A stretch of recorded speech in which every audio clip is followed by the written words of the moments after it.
So, there's a wonderful line by the great theologian Howard Thurman with regards to African American enslaved people who embraced Christianity, that they dared to redeem the religion profaned in their midst.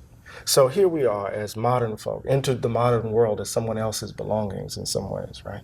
And how have we in some ways kind of built, created a life world, right, in that context with principles, with ideas that are tethered to our experience, that are rooted from where we came, but are kind of also grounded from where we arrived.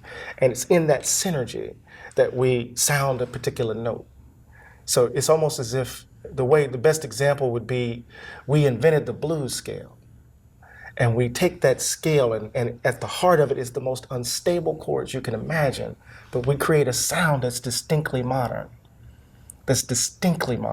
And so part of the way in which we understand African Americans and their embrace, our embrace of democracy, is how we give it a blues sound, how we make it swing, right? How we give it a kind of depth that's rooted in our experience, in our journey. So democracy as an idea, as an ideal, as a concept is not the possession, right, of those who claim Greece, right? It's the possession of those of us who claim a way of being in the world in which we want to emphasize the capacities of everyday ordinary people, not only to dream dreams, but to make those dreams a reality. Mm. That's the thing, we just heard all of that American idea stuff over the course of those the conventions, particularly and ironically at the Democratic Convention in July. And what was fascinating is that there was this kind of morning in America kind of language. This is the greatest nation on the planet. Joe Biden even said way back then, right, even said this was going to be the American century, right? And part of that rhetoric blinds us to the work, the difficult work that is needed to confront the ugliness of who we are. Because the American idea, in my view, keeps us in a perpetual state of adolescence. Right? It's like Never Never Land, when nobody wants to be responsible because we're always already great. We're always already on the way to a more perfect union. So what the American idea do, what it does, right? It neuters, right?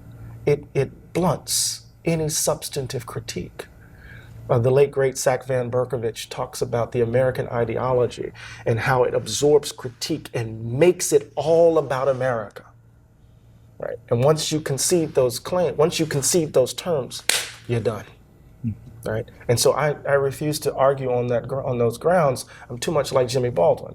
I want us to argue. I want to have an argument about who do we take ourselves to be as persons, as individuals, as groups, right? About the recession of 2008, and we remember the language around that, right? We haven't seen an economic collapse like this since the Great Depression. But when you look at the data and you look at what happened in Black America, it was in fact a depression. When you look at 240,000 homes lost as a result of the collapse of the housing market.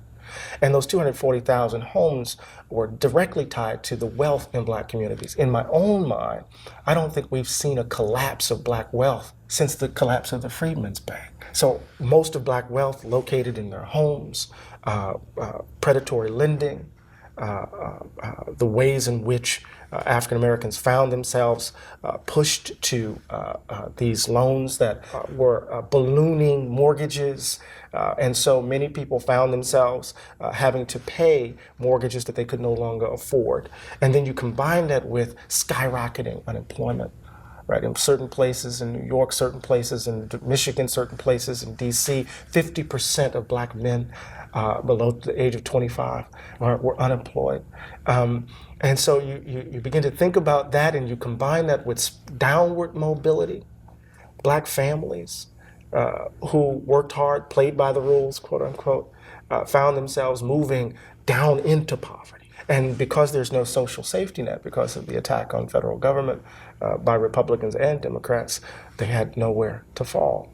So when we look at the data, 38% of American children are in poverty, but when you look at our children in places like Mississippi, 38% of Black children in poverty, 50% of Black children in Mississippi live in poverty. Throughout the South, over 45%. So it's not just simply a moment of an occurrence in the present, it has generational implications. When we think about white wealth now is 13 times that of black wealth. People are talking about that we've turned a corner, that we've come out of the Great Recession of 2008. But when I looked around our communities, when I looked at my family, I still see people struggling. I still see the ruins, right? And what I wanted to do in Democracy in Black is try to talk about how is that possible, that people can make the argument, that pundits and politicians can say that we've turned the corner, we've come out of the Great Recession, and we're in ruins. Well, it must be because we're disposable, and that disposability is invisible. So racial habits are they're the fuel of the value gap. And the value gap is this idea, right, that white people matter more than others. We talk about the achievement gap, we talk about the wealth gap, we talk about the empathy gap, but underneath it is the belief that white people matter more.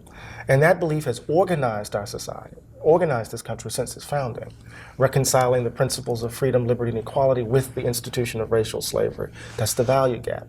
The political scientist, late Judith Sklar at Harvard, said that America is the only modern constitutional democracy founded with slavery. So it really wasn't liberal or democracy until the passage of the Civil War amendments. I would push it back even further. It wasn't really a democracy or a liberal society until the passage of the Civil Rights Act and the Voting Rights Act of 64, 65. So the value gap. The value gap is this belief. It organizes our cultural practices. It organizes our political and economic realities, and it's sustained by racial habits. Now, what are these racial habits? This background stuff. I like to use the example. My dad was the second African-American hired at the post office in Pascagoula, Mississippi. And he knew he had precocious kids, so he moved us from one side of town to the other. And my white friend's dad yelled out, "Stop playing with that nigga." It is the first time I have been called that in this context, right? And I told my father, and my father, you could see the past of Mississippi kind of descend on him, and he ran outside.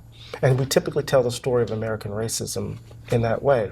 A family achieves the American dream, buys a big house on the hill, a child is wounded by a mean-spirited adult, then that child has to spend the rest of her life proving that she's not that. But that's too easy, because I already knew at the age of 8 that we were moving from the black side of town to the white side of town. Because in my old neighborhood, when it rained, because the pipes were bad, the neighborhood flooded. The sidewalks weren't paved. The houses were smaller. The schools weren't as good. The community was subject to layoffs by Ingalls Shipyard and Chevron, right? The baseball park wasn't cut. Everything in the spatial environment led me to believe, taught me, inculcated, socialized, habituated me into the idea that this community was valued less than the community across the tracks. So racial habits evidence themselves in the very spaces we move about, right? In New York, you just drive New York, you're learning race. In Princeton, where I work, you just walk down Witherspoon Street and move from Princeton all the way down to the immigrant community, where you have a number of Latino populations that have been raided by INS, right? You see and you learn race, not by loud races, but by the way in which we're habituated. And we also see it in the way in which we interact with each other. So these are the habits that shape our perceptions, inform our fears, and those fears then justify policy and our actions. Right.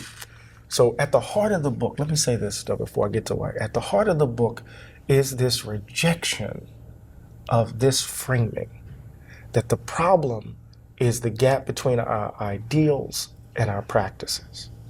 This is the frame that was set forth in Gunnar Myrdal's 1944 book, The American Dilemma. And it has informed how we've talked about race relations in this country ever since. That the problem isn't that America has built the country true. The problem is that we don't live up to our ideals. Now, as a philosopher, this is just a very odd understanding of practice and agency. That is to say, if we look at your practice and your practices constantly reveal a set of commitments that run contrary to your ideals, then we ought to believe that those practices are actually indicative of what you actually believe, not the ideals that you're positing, right? Otherwise, it's just bad faith. So part of what I'm suggesting is that we're not talking about more perfecting the Union. We're not talking about America as the shining city on the hill. Those American exceptionalist frames, they constrain how we talk and how we think. What I'm more interested in is who we are as a people. What kind of person are you? The value gap and racial habits distort your characters, and democracies require particular kinds of people to work. So the dispositions that have been cultivated in this country aren't dispositions that are conducive for a genuine democratic society. How is that made manifest? Not only through habits, but through our fears. From the very beginning, in Thomas Jefferson's notes of the state of Virginia, the moment, that famous phrase where he's worrying about the country, what God will do for the sin of slavery, in effect. And that chapter is a chapter, when he writes that claim, it's actually in a chapter on habit formation. What's happening to the child of the slaveholder who witnesses violence? His character is being distorted and disfigured in that moment. So Jefferson worries about divine retribution for the sin of slavery, fear, driving, right? Or Abraham Lincoln in the second inaugural, some consider it the second founding, reads the Civil War as God's punishment for the sin of slavery, right? Fear, divine retribution. And then, of course, there's the fear of Black revenge, right? Haiti has been paying for it ever since. Toussaint Louverture and Dessalines, right? They've been paying for rebelling against the first modern Black nation in the Western world, has never been forgiven for its revolt and rebellion, right?